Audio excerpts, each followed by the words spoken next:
Bonjour à tous et bienvenue à ce temps de lecture des Saintes Écritures afin de bien partir votre journée. Aujourd'hui, on est dans Luc, le chapitre 9 et les versets 18 à 22 qui vont comme suit. Un jour, Jésus priait à l'écart. Et déjà, ça donne le ton. Cette journée-là a commencé avec Jésus qui prenait du temps de relation avec son Père céleste. Et il dit, comme ses disciples étaient là, il les interrogea. « Pour la foule, qui suis-je? » Ils répondirent, « Jean-Baptiste. Pour d'autres, Élie. Pour d'autres, un prophète. D'autres fois, qui serait ressuscité. » Jésus leur dit, « Et vous, que dites-vous? Pour vous, qui suis-je? » Pierre, évidemment le plus prime de la gang, il fallait qu'il parle, Pierre. Pierre prit la parole et répondit, « Le Messie de Dieu. » Wow!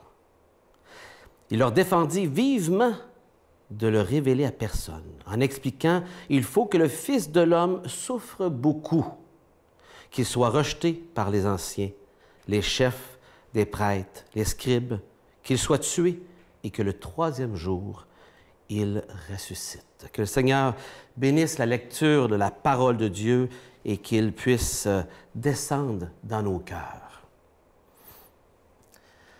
C'est intéressant de voir Luc, qui, plus que les autres auteurs, prend toujours le temps de nommer ces moments où, avant des interventions, Jésus se retire et passe du temps avec le Père céleste. Et je me dis, si Jésus, Dieu Tout-Puissant, mais qui est incarné en Fils de Dieu sur terre, a besoin de prendre du temps avec le Père céleste, dans la prière, dans l'isolement, combien plus, vous et moi, avons besoin de prendre du temps comme Jésus.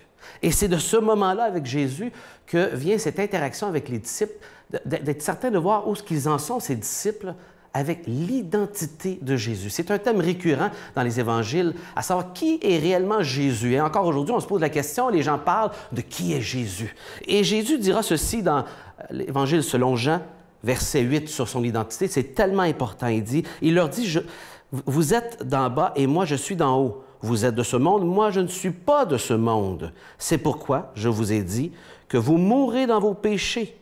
En effet, si vous ne croyez pas que moi je suis, vous mourrez dans vos péchés.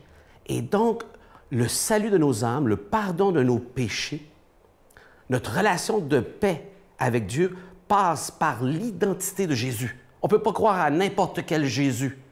Ce n'est pas le même Jésus. Il faut croire au Jésus que la Bible nous enseigne, que Jésus dit être le Fils de Dieu incarné, Dieu fait homme. Et donc, la question d'identité est énorme. Il ne faut pas croire en n'importe quel Jésus, mais dans le Jésus que Jésus dit être lui-même. Donc, l'importance de lire les Écritures et de vous-même vous faire une tête sur qui est Jésus. Prenez le temps de prendre votre Bible, de vérifier ce que Jésus dit être, comment il s'est comporté et si sa vie confirme ce qu'il dit. Et donc, un thème très important et récurrent. Et Jésus aussi parle de cela avec ses disciples. Il lance la question maintenant.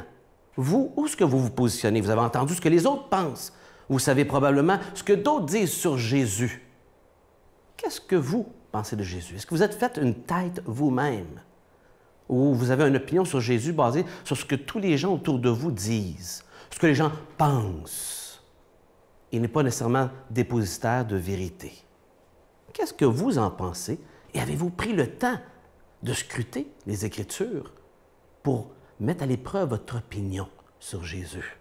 Jésus considère que c'est important et Pierre va répondre, il est le Messie de Dieu. Et même, on lit dans Matthieu le texte parallèle où Pierre dit « le Fils du Dieu vivant, l'ultime oint de l'Éternel ». Vous savez, dans l'Ancien Testament, on avait une onction qu'on pouvait faire pour le roi, une onction qui pouvait être faite pour un prêtre, une onction qui pouvait être faite même pour un prophète. Et Jésus est l'ultime oint, le oint de l'Éternel. C'est ce que veut dire le mot « Messie », le Christ.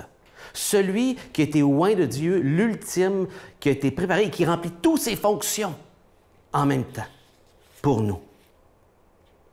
Et ce que Jésus dit de lui-même, et là Jésus va compléter son affirmation en disant ce qu'il s'en va faire.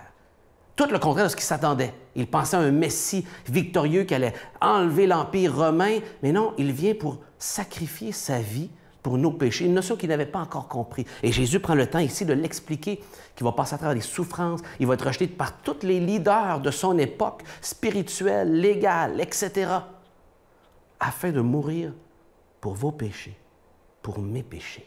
Lui savait son identité, il savait son mandat, il savait jusqu'où il allait, et il pensait à vous et moi. Est-ce que vous connaissez vraiment aujourd'hui le Seigneur Jésus comme lui se dit être? Prenez le temps, les Écritures, de prendre le temps de réfléchir et faire vos devoirs, et que le Seigneur vous accompagne tout au long de cette journée et dans cette quête de connaître Jésus. Bonne journée.